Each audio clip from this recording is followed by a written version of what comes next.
Online Manipur YouTube channel swing Leiriba mayam pumna mukha hanna taram noksari han madam na maru paw am de tamjege irang asi loisenna bana kalani maki stakeholders sing unaraga warisin purakpa matam oire kaiku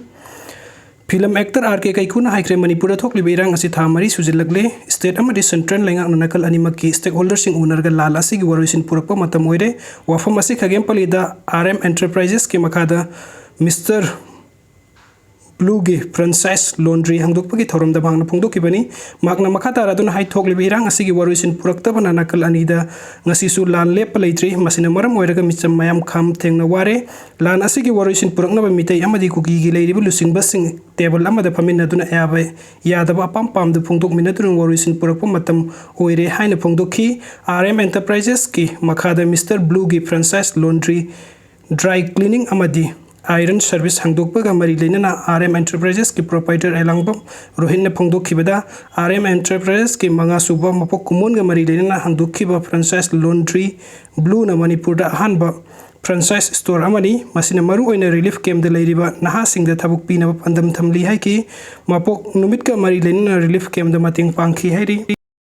aduga mathang update asina Chara Henbadagi Fibam Sokchillaktuna Jnimsta Leiriba Thawai Mirelgi Emasingna CSO sing PUNSINBINNABA appeal TWRKLI lamdam asida leiriba CSO sing amata oina punsinbiyo amadi manipuri lengakno lamdam asi kanana bathabuk lokhatlu haiba wakat taladuna sidri fawa Chara Henbagi khunging changsillakiba Thawai Mirelgi ima nepram ganga amadi songtham premogi haksang Chara Henbana maram oiraga hojik Jnimski female wata aruba phibam da laikanari Chara Henbadagi Fibam Sokchillaktuna Jnimsta Leiriba Thawai Mirelgi ima ani asi lamdam asi gi CSO sing punsinbiyo haina appeal TWRKLI ima nepram ganga amadi songtham premona phongdorakpada Manipur da leiriba CSO sing amadi amata oina punsinduna Manipur bu ing tappa puraknabagi damakta akanba phirep lobiyo amadi Manipur lengakna tungi miron ingna sikna leinabagi damakta akanba thabuk lokhatlu hairiba phirep sing asi thabuk oina pangthokli phabu ima sing sidri phabu charcha Henbagi khungjang hankhiroi thamari phajilaglaba irang asiga chapchaba oroi sinama puraktuna loisenba ngamdaba asimak pende ima singna sidri phabu Chara Henbagi khungjang changsillagliba phirep asi state lengak amadi lamdam sida leiriba CSO singna lauhan bani mama oibising na haijaba asi tabi drabani na isana yana Chara Henduna imaleba kidamak sijarage haina khungjing asi sangchilakibani Manipur miyam ing tappa pami maram aduna athuba dalengak na ing tappa purakadabani haiki aduga mathangi update asina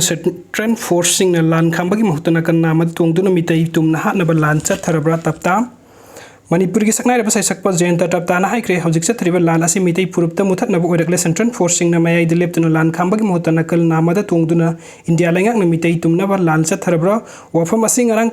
taifum gi mateng na Tapta na hojik Manipur gi mitai amadi kuki ani ki lal asi da yumpham oiraga kukiland haina mingthon ba mapan su bolum gi taifum studio de pangthokpa thorom da mahakna phongdoki bani